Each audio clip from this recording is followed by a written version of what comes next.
Harbor Point, New England. A night so stormy the ocean itself seemed to cry against the cliffs. Wind howled through the bones of an old lighthouse, long abandoned, long forgotten.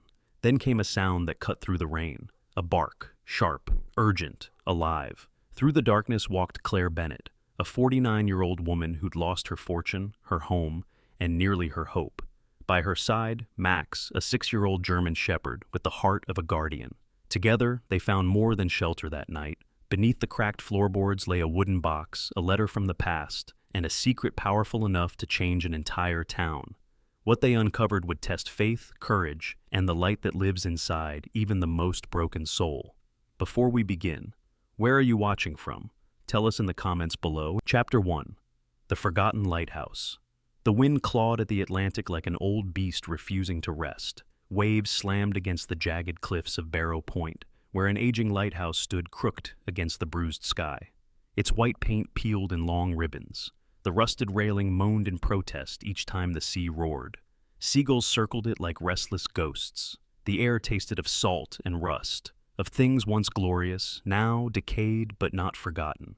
Claire Bennett stood before the lighthouse, her coat whipping around her legs, a small deed clutched in her gloved hand. She was 49, a woman who once belonged to Boston's gleaming upper circles, elegant charity galas, velvet evenings, soft laughter over fine wine. But wealth had proven to be a fickle lover. When her husband Richard died suddenly of cardiac arrest, the empire he left behind crumbled under the weight of hidden debt. The Bennett fortune vanished, and with it, the safety of predictability. Her reflection in the cracked window showed a different woman now, sharper, leaner, carved by grief, chestnut hair tied in a loose bun, streaks of silver glinting near her temples. Her skin, once pampered, was weathered by long days of moving boxes, of late nights spent doing sums that never added up. And yet, her eyes remained steady, a gray-blue flame, not dulled by defeat, but refined by it. At her side stood Max, a 5-year-old German shepherd with the stance of a guardian and the heart of a friend. His coat, thick and golden brown, gleamed faintly in the stormlight. One ear bore a small tear from his time as a search and rescue dog, a career cut short by a leg injury that never fully healed. But he walked without complaint, a soldier with invisible medals. To Claire, Max was more than company. He was proof that broken things could still protect, still love. She knelt beside him, resting a gloved hand on his head. "Well, Max," she murmured, "this is home now." The dog sniffed the damp air, tail twitching with cautious interest. He gave a soft woof, neither approval nor doubt, simply acknowledgement. Then he padded up the stone steps and began exploring, nose pressed to every crack and shadow, as if gathering secrets from the ghosts that lingered there.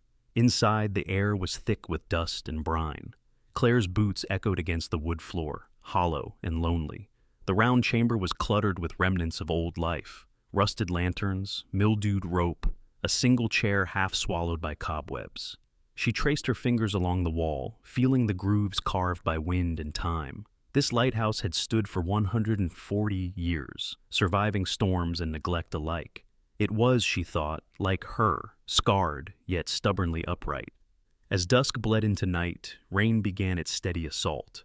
Claire lit a small lantern and unpacked her few belongings: a worn journal, 2 framed photographs, a box of tea, and a pair of pearl earrings that once belonged to her, Mother. The pearls shimmered faintly in the warm glow, tiny ghosts of her past life.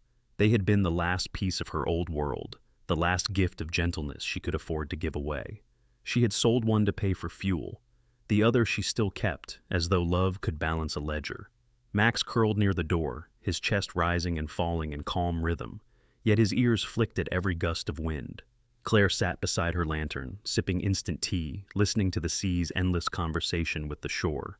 Her thoughts wandered to her daughter, Emma, 23, studying art therapy in Oregon, all freckles and bright certainty. "Start somewhere quiet, Mom," Emma had said. "Somewhere the world can't hurt you anymore." Claire smiled at the memory, though her heart clenched. Safe places, she had learned, didn't exist. You carried your storms with you. Suddenly, Max stirred, his head lifted, eyes narrowing toward the base of the staircase that spiraled up the tower. A low growl rumbled in his throat, not aggression, but alertness. "What is it?" Claire whispered. Max moved forward, sniffing the damp floorboards. Then, with surprising force, he began pawing at a loose plank near the old threshold. The nails screeched as wood gave way, revealing a shallow compartment hidden beneath. Claire's pulse quickened. She reached for her lantern and crouched beside him. Inside the hollow lay a small wooden box, its hinges green with age. She brushed off the dust. Salt crystals had gathered along the edges like frost, and opened it carefully. Inside were several items: a faded photograph, yellowed letters tied with string, and a set of folded diagrams drawn in meticulous ink. The photo showed two men standing before this very lighthouse. One was older, gray-haired, wearing a fisherman's coat and holding a wrench with pride. The other was younger, ruggedly handsome, his eyes gentle despite the sea-weathered face. On the back, written in delicate script, Walter Gray and Daniel Brooks, Barrow Point, 1987. Claire frowned. The name Walter Gray sounded vaguely familiar. She untied the string and unfolded one of the letters. The handwriting was steady, deliberate, touched with a scientist's precision. "If you are reading this," it began, "then you have inherited what the sea refused to drown.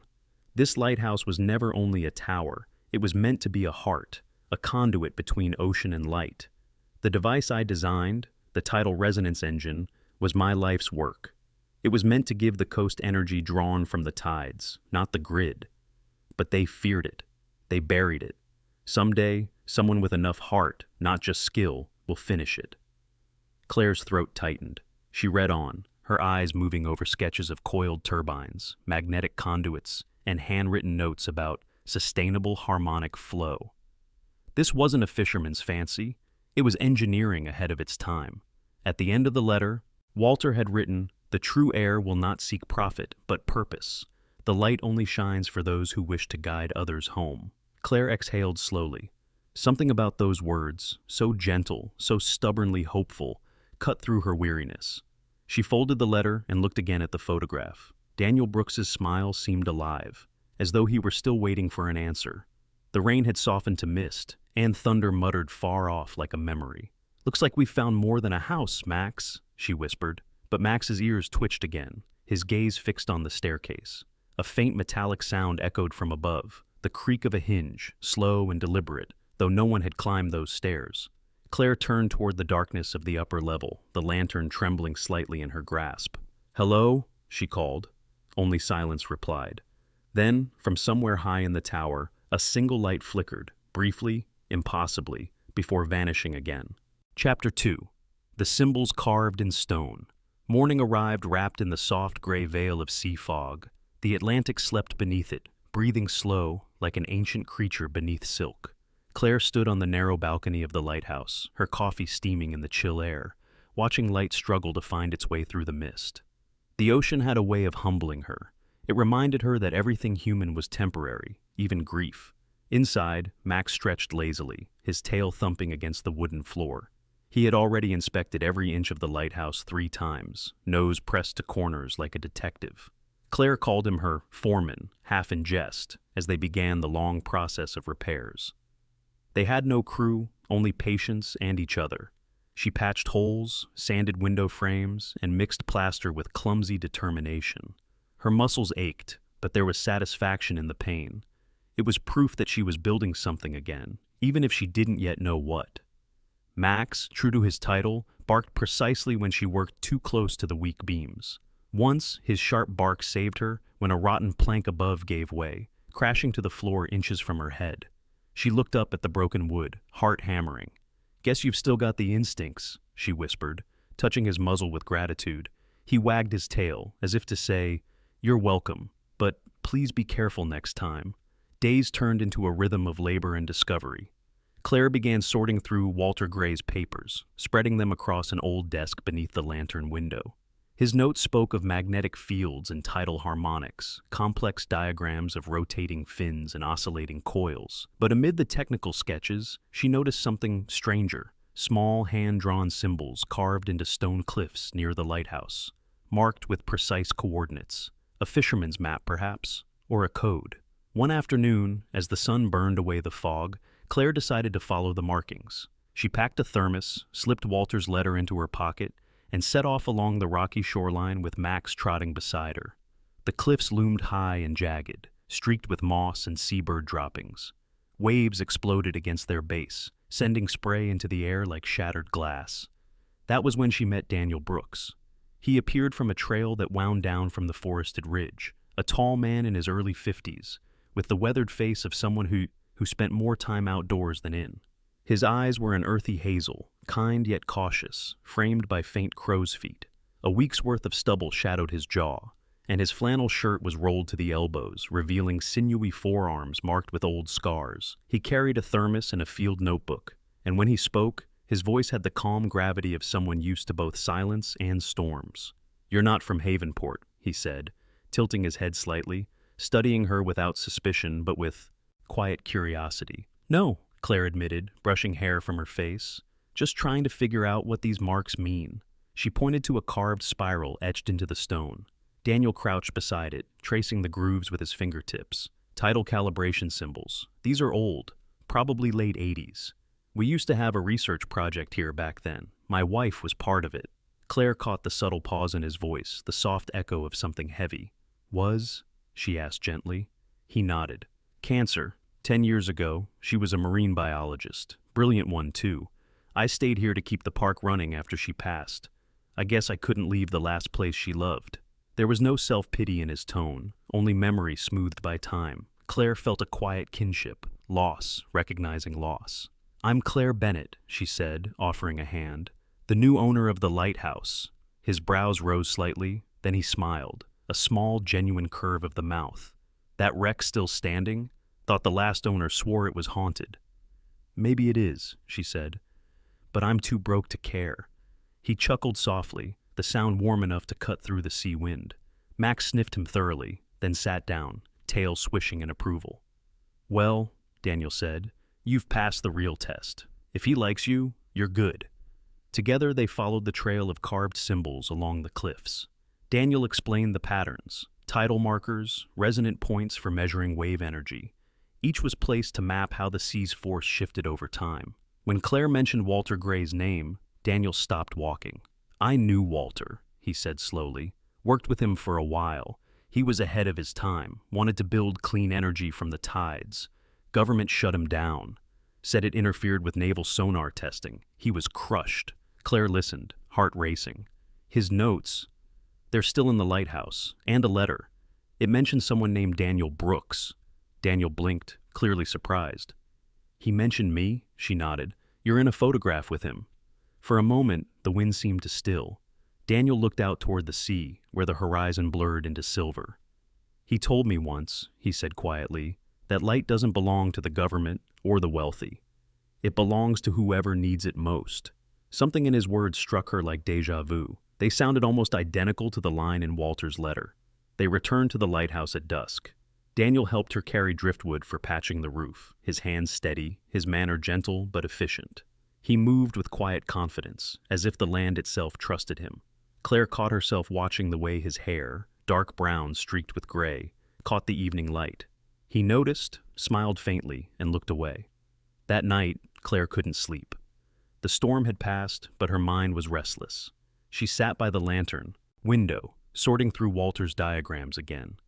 That's when Max began to growl softly. His ears perked, gaze fixed outside toward the cliff road. Claire followed his stare. Through the misted glass, she saw headlights moving slowly across the ridge. A black SUV, engine humming low, circled once around the property before stopping near the edge of the access road. Its lights dimmed, but it didn't drive away. Claire's pulse spiked. No one should be there this late. "Easy, Max," she whispered, placing a hand on his back. After several minutes, the SUV finally rolled off into the darkness. She exhaled, trying to convince herself it was nothing, just a lost tourist. But when she turned back, Max was pawing at the wall beside the stairwell, his nose pressed to the paneling. "What now?" she muttered, crouching down. His claws scraped until a hollow sound answered, a thin echo behind the wood, a hidden compartment. Claire pried it open with a screwdriver. Inside, she found a leather-bound journal, its pages swollen from humidity, filled with Walter's familiar handwriting. Tucked within was a map of the coastline, dotted with small red marks. At the top, a single note in his neat script read, "The true source lies beneath the stones that hum." She stared at it, the words pulling at her curiosity like a tide. Outside, the fog thickened again, swallowing the cliffs and sea in one seamless breath. Max whined softly, ears tilting toward the window. Somewhere in the distance, faint and rhythmic, came the unmistakable sound of metal clinking against rock. Once, twice, then silence. Claire rose slowly, the map trembling slightly in her hand. What on earth? The sea gave no answer, only the faint echo of waves and the strange certainty that the lighthouse was no longer entirely hers. Chapter 3. The chamber beneath the tide wall. The morning after the strange metallic echoes, the sea seemed unnervingly calm. The fog had rolled out to sea, leaving a blue so pale it looked like the sky had forgotten its color. Claire stood by the lighthouse rail, the salt wind tugging at her hair. The map of Walter Gray spread open against the iron. The red marks glowed faintly in the daylight, each one a coordinate along the coastline, each one whispering of something hidden beneath the tide. Daniel arrived just after sunrise, his boots crunching on gravel, a thermos in one hand. He wore a dark green jacket, the kind park rangers favored, and a quiet expression that suited the morning. He looked less like a man intruding on someone's solitude, and more like a piece of the landscape itself. Steady, useful, weathered. "Couldn't sleep?" he asked. Claire shook her head. "Not after last night. There's something down there, Daniel. Walter's map isn't random." He examined the chart, tracing the red dots. These match old survey stations, tide calibration posts from when the harbor study was active. Some of them were destroyed in the 90s storms. But if we're lucky... He smiled, faintly lopsided, that rare smile that made his whole face younger. "We might still find what's left." Max barked once, as if agreeing. His coat glowed copper in the light, tail sweeping across the deck like a banner. The three of them set out before noon, carrying ropes, flashlights, and a small satchel of tools Daniel kept, just in case the sea wants to test us. They hiked along the coast, following the coordinates Walter had drawn. The path was harsh, sharp rocks and tide pools glimmering with trapped sunlight. Daniel led, steady-footed, occasionally reaching back to help Claire when the climb turned steep. She tried not to notice the warmth of his hand, the quiet surety in his voice when he said, "Careful, rock's slick there." After several hours, they reached the last marked point, a slab of stone half buried in seaweed, etched with the same spiral symbols Claire had seen before. Behind it, tucked beneath a curtain of kelp, yawned a narrow opening, a sea cave disguised by time. Daniel shone his flashlight inside. The beam caught glints of metal deeper in the dark. "This is it," he said. Claire's heartbeat picked up, echoing the rhythm of the tide. She followed him in, Max close behind. The tunnel smelled of salt and copper. Water dripped from the ceiling, forming tiny rivers that trickled toward the entrance. They crawled, ducked, and finally emerged into a wide stone chamber carved into the cliff itself. And there it was, a small workshop, silent, intact, waiting. Rusted tools hung neatly on a pegboard. A work table stood in the center, scattered with notes and a scale model of a machine. A series of concentric rings around a crystal sphere, the words tidal resonance engine scratched into the brass plate beneath. The walls hummed faintly, as though remembering what it once did. Max sniffed around cautiously, then lay down beside the table, his head tilted, eyes soft, as if he too felt the presence of something sacred. Daniel ran a hand over the dusty workbench. He really did it. Walter finished it. Claire moved to a locked metal cabinet in the corner. It bore the same initials, WG, engraved in the steel. She tugged the handle, and the door creaked open. Inside were rows of neatly sealed envelopes, yellowed papers, and a small black case stamped with a wax seal. She broke it open. Inside lay legal documents, transfer deeds, signed and notarized, Harbor Humanity Trust. A foundation Walter had apparently created before his death, one designed to channel his invention's profits into aid for coastal seniors, low-cost housing, free medical clinics, storm-proof repairs. The fine print read, "Trust to activate upon confirmation of heir's integrity and completion of prototype demonstration." Claire felt her throat tighten. He built all this for people he never even met. Daniel smiled softly. That was Walter. He believed the sea should give, not just take. Among the papers was another letter, this one addressed simply to the keeper. Claire unfolded it with trembling hands.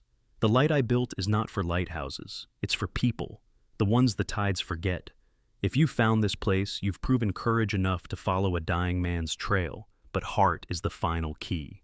Find my sister, Martha. She holds what I could not finish. Martha Gray, Claire murmured. He mentioned her once in the notes. Do you know her? Daniel nodded slowly. She's still alive, lives in Rosefield Care Home, about 40 miles inland. Tough old woman. Used to run the Marine Lab accounts. She'll want to see proof you found this. That evening, they returned to Havenport. The sun bled into the sea like a spill of molten gold. Claire sat by the window, the paper spread before her, and wondered how many times Walter had stood in this same light, dreaming of a better world. The next morning, she and Daniel drove inland. Max rode in the back seat, nose pressed to the glass, watching trees blur by. Rosefield Care Home was a modest brick building framed by flowering dogwoods. Inside, the air smelled faintly of lavender and antiseptic. Martha Gray was 90, but her mind was sharp as glass. She was a small woman with a proud spine and silver hair tied in a bun, eyes so piercingly blue that Claire felt as if they could see through time itself. She wore a knitted shawl over a floral dress, her fingers marked by the fine tremor of age, but still graceful. So, Martha said when they introduced themselves, the sea finally gave up my brother's secret. Her voice was raspy, but not weak. He always said someone would come, said the tide would send them. Claire told her everything, the letters, the hidden chamber, the trust papers. Martha listened in silence, only nodding now and then, her gaze fixed somewhere between pride and sorrow. When Claire handed her Walter's letter, the old woman smiled through tears. He was too stubborn to let the world forget. Said the light doesn't come from the lamp, it comes from the keeper. Her trembling hand reached into the pocket of her shawl, pulling out a small brass key strung on faded blue ribbon. This is what you came for, the final key to the trust vault. But listen carefully, child. What you've found isn't just his dream. It's a promise. Keep it honest, and it will feed generations. Let greed touch it, and it will rot like everything else. Claire nodded, eyes burning. Max sat beside the old woman's chair, head resting gently on her knee, earning a fond smile. Good boy, Martha whispered. You've got the soul of a guardian, haven't you? When they left, the sky had turned the color of worn silver. Claire held the key tightly in her palm, its weight strangely comforting. Daniel drove in silence, one hand on the wheel, the other resting near hers on the seat between them. For the first time in years, she didn't feel alone. Yet, as they neared the coast again, a figure stood on the bluff overlooking the road, a man in a dark coat, watching their car with interest. His face was unfamiliar, but the glint of a gold ring and the polished black SUV parked behind him told her exactly who he worked for. Rick Dalton had finally noticed the lighthouse. Chapter 4. The storm and the promise of light. The storm came earlier than forecasted, rolling in from the east like a living thing with a grudge. The horizon vanished beneath a wall of black clouds, and the first thunder cracked so hard that the windows of the lighthouse trembled in their frames. The sea foamed and screamed below, slamming against the rocks with the fury of a wounded beast. Claire stood at the lantern window, the brass key Martha had given her clenched in her fist. Rain streaked across the glass, blurring the world outside into moving shadows. Max paced near the door, restless, tail low, but alert, every muscle humming with unease. Daniel was checking the emergency radio, testing its frequency through the static. This storm wasn't supposed to hit until tomorrow, he muttered, his brows furrowing. His hair, dark, rain-damp, streaked with gray, fell across his forehead as he adjusted the dials. The small lines of age at the corners of his eyes deepened, not from vanity, but from a life that had seen too much weather, too much loss. Claire's gaze shifted to the horizon. For a brief moment, through the lightning, she saw it, a glint of headlights moving along the cliff road, the same black SUV from before. Her stomach tightened. "Daniel," she said softly, "they're here." He followed her stare. Dalton. Rick Dalton was not a man who hid well. At 53, he carried the confidence of money earned through ruthlessness. Broad-shouldered, clean-shaven, with slicked-back silver hair and eyes like shards of polished steel, he had built his fortune bulldozing the coastlines he claimed to restore. Behind the charm of his politician's smile lay the patience of a predator. He was once a real estate mogul out of Portland, his empire built on evictions and manipulated permits. A corruption scandal years ago had nearly ruined him. Walter Gray himself had helped expose the early hints of it. But Dalton had resurfaced under new aliases and new investors, and now he wanted the Lighthouse's land to anchor his next luxury marina project. The sound came then, footsteps crunching over gravel, voices carried faintly through the wind. Max bristled, ears pricked forward, a low growl rumbling in his throat. Daniel grabbed the old flashlight and nodded toward the back hall. "There's a service tunnel, Walter's escape route, remember? If they're after the documents, we need to move." Lightning split the sky. For a moment, Claire saw dark silhouettes outside. 3 men, one carrying a crowbar, another a bag slung over his shoulder. Rick stood behind them, coat flapping in the gale, shouting orders. "Now!" Daniel urged. They fled down the narrow stairwell, Max leading the way. The passage beneath the lighthouse was narrow, its ceiling dripping with moisture, the air heavy with the scent of salt and rust. Claire's lantern cast shaking shadows along the walls. Behind them came the sound of breaking glass, the intruders forcing their way inside. Daniel stopped at a junction, pointing to a metal gate ahead. "That leads to the old access shaft. From there, we can reach the cliffside tunnel Walter designed as an evacuation route. It'll take us out near the fishing docks." A crash echoed above, followed by shouts. Claire's heart hammered against her ribs. She clutched the satchel holding Walter's blueprints tighter. "We can't let them take it," she whispered. "We won't," Daniel said, voice low but steady. He switched on his handheld radio and tried broadcasting over the Ranger frequency. "This is Brooks. Emergency at Barrow Point Lighthouse. Intruders on site, armed, requesting immediate response." The signal hissed, static roaring louder than his words. The wind screamed through the ventilation shafts, making the tunnel moan like something alive. Max barked sharply, 3 times, the same rhythm Claire had read in Walter's notes. It was the pattern Walter had written down for the keeper's call, a coded signal for distress meant for the old fisherman who lived nearby. Claire hesitated, then remembered the small brass whistle she'd found in Walter's desk. She raised it to her lips and blew. The sound cut through the storm, a high, haunting cry that carried out to sea. Moments later, from far off, she thought she heard an answering horn, then another. They reached the lower chamber, a space half filled with machinery and rusted pipes. Rainwater dripped through cracks in the ceiling, pooling at their feet. The air smelled of oil and iron. Claire could hear the men above them now, their boots pounding across the floors. Then came a voice, smooth, mocking. "Claire Bennett, you're making this harder than it has to be." "Dalton." Daniel gestured toward the far end of the tunnel. "Go. I'll hold them long enough for you to reach the exit." "No," she protested. "We go together." Max growled louder now, pacing between them, ready. Claire's pulse surged with fear and something fiercer, a defiance she hadn't felt in years. She'd already lost everything once. She would not lose this light, too. The first man appeared at the tunnel mouth, flashlight beam cutting through the dark. Daniel swung a heavy wrench from the tool rack, the metal glancing off the wall with a ringing clang. "You should have stayed on your side of the cliff," he warned. The fight was fast and brutal.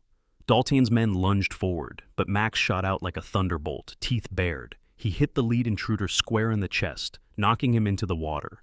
The second man swung his flashlight as a weapon. Daniel blocked it, the two grappling until the radio at Daniel's belt crackled. A voice cut through the static. "Brooks, we read you. Coastal Patrol, en route." Claire grabbed the satchel and the brass key, pressing her back to the wall. She spotted a control lever near the old generator. Pulled it. Instantly, the tunnel lights flickered to life, faint, golden, but enough to blind the intruders for a second. Daniel seized the chance, landing a solid punch that sent one sprawling. Then Dalton himself stepped forward, soaked but composed, a pistol glinting in his hand. "You don't understand what you're holding," he shouted over the wind. "That invention could change the world, but only if it's in the right hands." Claire glared at him. "You mean the hands that would sell the ocean to the highest bidder?" Lightning exploded outside. The blast illuminated his face, cold, desperate, driven not by vision, but by hunger. Before he could move, Max lunged again, jaws clamping around Dalton's sleeve and dragging him backward. The gun fired, the bullet sparking harmlessly off the stone. And then, faint but growing, came the sound of voices outside, the fishermen answering her call, their lanterns bobbing like fireflies in the rain. The police sirens followed, distant but nearing. Dalton's men panicked and fled toward the cliffs. When it was over, the wind began to die, rain thinned to mist. Max limped slightly, but his eyes were bright and proud. Daniel knelt to check him, voice soft. "You're one hell of a hero, buddy." By the time the police arrived, the storm had broken. They found Dalton cuffed, his car loaded with forged deeds and bribery records, old files Walter had hidden years ago, preserved inside the metal cabinet. Everything he'd done was there in black and white. As dawn bled slowly into the clouds, Claire stood by the water's edge, soaked but smiling faintly. She turned to Daniel, the brass key glinting in her palm. "Let's see if it works," she said. Together they descended into Walter's chamber and inserted the key into the main console. The machine rumbled alive, the tidal coils spinning, the glass sphere pulsing with soft blue light. A low hum filled the cave, spreading outward through buried cables into the harbor. Moments later, one by one, the streetlights along the coast began to glow, first dimly, then brighter, until the entire bay shimmered like a mirror of stars upon the sea. Claire closed her eyes, tears blending with salt spray. "He did it," she whispered. "He really did it." Daniel's hand found hers. "No," he said gently, "you did." And above them, the lighthouse, silent for decades, flickered to life again, casting its beam far across the dark water. Chapter 5. Dawn over Havenport. The first light of morning poured over the harbor like gold spilled from heaven. The storm had scrubbed the world clean. The air tasted of salt and new beginnings. Seabirds glided low over the waves, and the once flickering lighthouse now stood proud again, its beam sweeping across the calm sea like a slow, benevolent heartbeat. Claire stood at the balcony, hair tousled by the gentle wind, her wool sweater damp at the cuffs from the morning mist.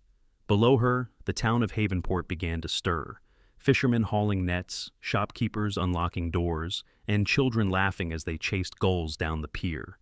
The sound was life returning. It had been 3 weeks since the night of the storm. Rick Dalton's empire had collapsed faster than it had risen. The police had uncovered years of fraud, embezzlement, and bribes buried deep in his offshore accounts, all thanks to the hidden records Walter Gray had left behind. Dalton himself awaited trial in Portland and Havenport, once another coastal town on the edge of being sold to luxury developers, was now something else entirely, a community reborn. The Harbor Humanity Trust had officially been activated. $5 million in grants, patents, and philanthropic endowments were now legally under Claire's management. She had spent the past days buried in logistics, meetings with the mayor, engineers, and local contractors. The paperwork exhausted her, but it was the kind of exhaustion that came with purpose. She had traded despair for direction. Daniel arrived carrying 2 steaming mugs of coffee. He wore his ranger jacket unzipped, revealing a flannel shirt that smelled faintly of pine and sea salt. His face, usually stern in thought, now carried a lightness that only peace could bring. He handed her a mug. "You've been out here since sunrise," he said. "Just watching," she replied softly. "It's hard to believe it's the same place." He leaned against the railing beside her, eyes scanning the horizon. "It's not the same. You changed it." She smiled faintly. "We changed it." Max padded onto the balcony, his gait steady, though his left paw still bore a faint scar from the night of the fight. Around his neck was a bright red bandana, a gift from the widows of the harbor. They said it made him look heroic and dashing, and Max seemed to agree, standing taller whenever someone mentioned it. After the storm, Claire and Daniel had turned the lighthouse into something new, the Lightkeepers Center, a community hub powered entirely by Walter's tidal resonance system. It provided clean, renewable energy for the entire town, enough to light every home and run the small medical clinic they had established in the lower floor. Local children now visited every weekend for workshops about ocean conservation, and older residents used the reading room that once housed rusted lanterns. That morning, Claire walked through the main hall, where sunlight streamed through the wide windows. The once cracked walls were now freshly painted, adorned with photos of the town's history, and a plaque reading, "In memory of Walter Gray, the man who turned waves into light." The hum of the generators below was steady, like a pulse beneath the floorboards. At the far end of the hall, a group of elderly women sat knitting. They were the first to volunteer at the new senior program, and Max, of course, was their star attraction. He trotted among them, tail wagging, resting his head on one lap after another. "He listens better than my grandson," joked Mrs. Dottie Hayes, a plump woman with silver curls and bright pink glasses. Her laughter echoed warmly through the room. Claire joined them, watching Max with quiet amusement. "He's found his true calling," she said. "Therapy dog, guardian, local celebrity, Dottie grinned. You better start paying him in biscuits. Daniel entered soon after, holding a clipboard. Inspection done, he announced. Everything's running smooth. The tide current is stable at 8.2 kilowatts per cycle. Walter would be proud. Claire nodded, her chest tightening with emotion. He'd probably tell me I wired something wrong, she said, smiling through the sentiment. Daniel chuckled, and then fix it himself. They shared a look that said more than words could, a quiet acknowledgement of how far they had come and how fragile that journey had been. Later that evening, the town gathered on the pier for the official dedication ceremony. The mayor, a stocky man named Harold Givens, stood at the podium. His ruddy face gleamed with enthusiasm. His salt and pepper mustache twitched as he spoke. For years, Havenport was dying, he declared. But tonight, we stand under light that belongs to us, powered by our tides, our hands, our courage. The crowd applauded, their cheers mingling with the sound of waves. Claire stood beside Daniel, Max sitting obediently at her feet. The mayor turned to her, and none of this would have been possible without Miss Claire Bennett and her faithful companion. Laughter rippled through the audience as Max barked on cue. Claire blushed slightly but stepped forward. This town gave me more than I could ever return, she said, voice steady but full of feeling. You showed me that home isn't something you inherit, it's something you build, together. As dusk settled, she pressed the activation switch for the town's new microgrid system. The turbines below the cliffs began to turn, drawing rhythm from the ocean's pulse. One by one, the harbor lights came alive. The houses, the docks, even the small chapel by the hill. The crowd gasped as the sea reflected the lights back toward the sky, turning the water into a shimmering field of stars. Daniel slipped his arm gently around her shoulders. Look, he whispered, you've given them a constellation. She leaned into him, eyes glistening. No, she said softly. Walter did. We just kept it shining. Nearby, Mrs. Hayes wiped her eyes with her shawl. I told you she was special, she sniffed. The ceremony ended with laughter and music from the fishermen's band. Children danced barefoot on the docks, and lanterns floated gently over the water. Max trotted along proudly, his red scarf fluttering, collecting pats and treats from everyone he passed. Later, when the crowd thinned, Claire and Daniel stood alone at the edge of the pier. The sea was calm again, the lighthouse glowing steadily behind them. The wind smelled of salt and lilac. Daniel took her hand, his thumb brushing lightly over her fingers. You ever think about leaving? He asked quietly. Not anymore, she said. I used to chase things that looked like light. Now, I think I've found where it actually comes from. He smiled, a small, knowing curve of his lips. And what about me? She laughed softly. You're just the man who holds the lantern steady. Above them, the lighthouse's beam swept across the sea one last time that night. The tide whispered at their feet, gentle and eternal. Max looked up, ears twitching, as if hearing a song only he could understand. Then he gave a single bark, sharp, joyful, the kind that echoed just right into the breaking dawn. And somewhere in that golden silence, the future finally felt like home. Sometimes God doesn't send miracles in the form of thunder or burning bushes. He sends them quietly, in the shape of a loyal dog, a forgotten place, or a stranger who chooses kindness over comfort. Claire thought she had lost everything, but in truth, she was being guided, step by step, toward the very light she was meant to share. That same light, my friends, lives in each of us. Every time we forgive, every time we reach out, every time we love despite the storm, that's where God works his quiet wonders. So tonight, as the waves fall silent and the lighthouse stands bright once more, may we remember, no matter how dark the tide, his light always finds its way home. If this story touched your heart, please share it. Let the light reach others. Leave a comment below to tell us who has been the light in your life. And don't forget to subscribe so we can keep sharing more stories of faith, love, and hope. May God bless you, and keep your heart steady, just as he guided Claire, Daniel, and Max through the storm and into the light.